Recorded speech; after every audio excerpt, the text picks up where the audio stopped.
Bienvenue sur Cardio Online pour cette émission spéciale consacrée au congrès de l'ESC 2023.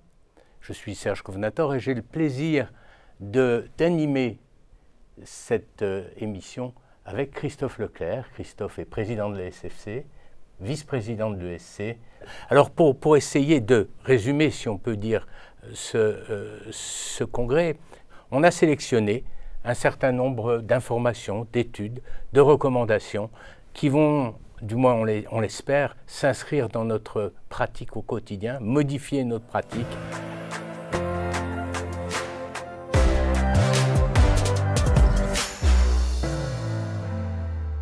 Durant cet ESC 2023, nous avons eu les nouvelles recommandations sur la prise en charge des maladies cardiovasculaires chez les patients diabétiques, ce qui est quand même un sujet très important pour notre communauté. Alors qu'est-ce qu'il y a de nouveau par rapport aux dernières recommandations qui, elles, remontaient à 2019 ? Eh bien, c'est l'introduction d'un score d'évaluation du risque cardiovasculaire des diabétiques qui sont en prévention primaire. L'ESC a proposé un score spécifique qui est le score 2 diabète, qui est le même que le score 2 qu'on connaît déjà depuis 2021, mais qui a été recalibré pour le risque spécifique des patients diabétiques, c'est-à-dire qu'on a introduit de nouvelles variables dans ce score, qui est disponible sur l'application de l'ESC d'ailleurs, à savoir l'ancienneté du diabète et l'hémoglobine glyquée.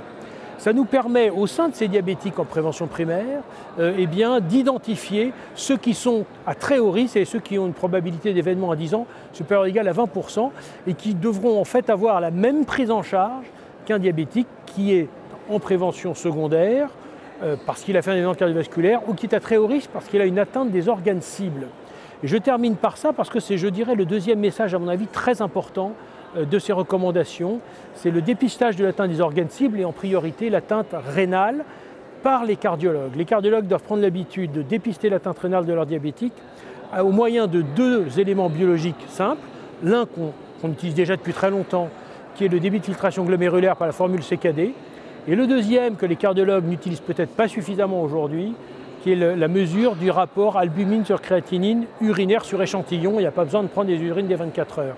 Les deux autres messages, c'est qu'en miroir de ce dépistage de l'atteinte rénale par les cardiologues, il faut faire un dépistage de l'insuffisance cardiaque, plutôt par les non-cardiologues, puisque nous on a l'habitude, mais les diabétologues et les médecins généralistes doivent prendre l'habitude de rechercher par l'interrogatoire à l'examen clinique l'insuffisance cardiaque et par le dosage du peptide natriurétique de façon à orienter si besoin le patient.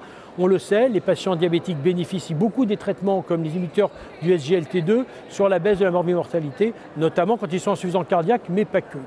Et le dernier point, à mon avis, important de ces recommandations, c'est sur le plan thérapeutique, l'arrivée de la finérénone en recommandation de classe 1A chez les diabétiques porteurs d'une atteinte rénale, donc porteur de cette atteinte des organes cibles.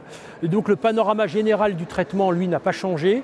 On privilégie la baisse du risque sur la baisse de la glycémie. Ce n'est pas qu'on ne fait pas les deux, on fait bien sûr les deux, mais la baisse de la glycémie n'a pas changé, mais la baisse du risque est encore plus prééminente en privilégiant chez les patients à très haut risque les molécules qui font baisser le risque, à savoir les agonistes du récepteur GLP1 et les inhibiteurs du SGLT2, la metformine intervenant plutôt dans un second temps pour optimiser le contrôle glycémique. Alors ces recommandations mettent en avant l'évaluation du risque par un score dédié, score 2 diabète. Pour information, on peut le trouver sur l'application ESC CVD Risque.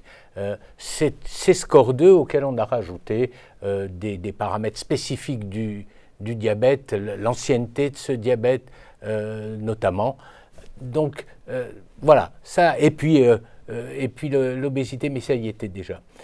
Ce qui est intéressant, c'est que dans ces recommandations, Jean-Philippe, le dépistage de la maladie coronaire infraclinique, qui est de pratique courante, a disparu. Alors c'est vrai que c'est la bouteille à l'encre, et je pense que ces recommandations en fait s'appuient sur le fait que on a du mal à démontrer le bénéfice clinique d'abord d'un dépistage systématique de l'ischémie myocardique chez ces patients, et lorsque l'ischémie est documentée, on a du mal à démontrer sur des critères durs le bénéfice de la revascularisation, en particulier la revascularisation par angioplastie. Donc en fait, c'est la conséquence logique en fait toutes ces données scientifiques qui ont été explorées au travers d'études randomisées très bien faites. Et je pense que c'est l'application en fait de ces constats en fait.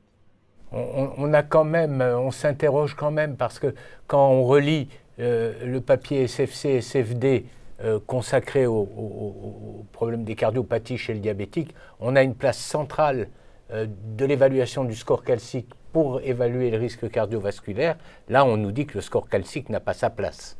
En pratique, c'est un peu troublant. Alors, le score calcique, disons, c'est intéressant pour les études en population, mais finalement, le score calcique à l'état individuel, lorsqu'on va retrouver des calcifications, ça va aboutir au scanner coronaire. Et le scanner coronaire, ça va être souvent l'angiographie coronaire, sans forcément de mise en évidence d'une ischémie myocardique. Et en tout cas, c'est ce qu'on voit très bien dans le registre France PCI. Et puis, parfois, des gestes indus d'angioplastie, c'est-à-dire qui n'ont pas une grande utilité pour modifier le pronostic du patient. Et je pense que c'est pour éviter de rentrer dans cette mécanique systématique où finalement on va vite en besogne et parfois on grille des étapes et au final on n'améliore pas forcément le bénéfice clinique des patients. Alors l'autre point, c'est, je ne dirais pas la disparition, mais le passage de la metformine au second plan. Ça, peut-être Damien. Alors c'est vrai que notamment pour les diabétologues, ils vont regarder ça d'un drôle d'œil. Alors c'est vrai que la metformine est une très ancienne molécule qui n'a jamais été testée à l'aune des essais thérapeutiques tels qu'on peut les avoir maintenant, contrairement aux inhibiteurs de SGLT2 et aux agonistes de GLP1. Donc assez logiquement, ils arrivent maintenant en deuxième intention derrière ces deux classes thérapeutiques qui, elles, ont démontré des bénéfices tout à fait clairs sur le risque cardiovasculaire.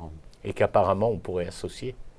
Ce qui n'est pas fait de manière courante en tous les cas. Je crois qu'il y aurait beaucoup à dire sur ces recommandations, sur le fait que la prise en charge des patients ayant un diabète, c'est comme ça qu'il faut dire maintenant, semble-t-il, deviennent, c'est pas récent, mais deviennent vraiment cardio-centrés et les diabétologues, comme on l'a dit, ne vont pas être contents, beaucoup moins glucocentrés que par le passé.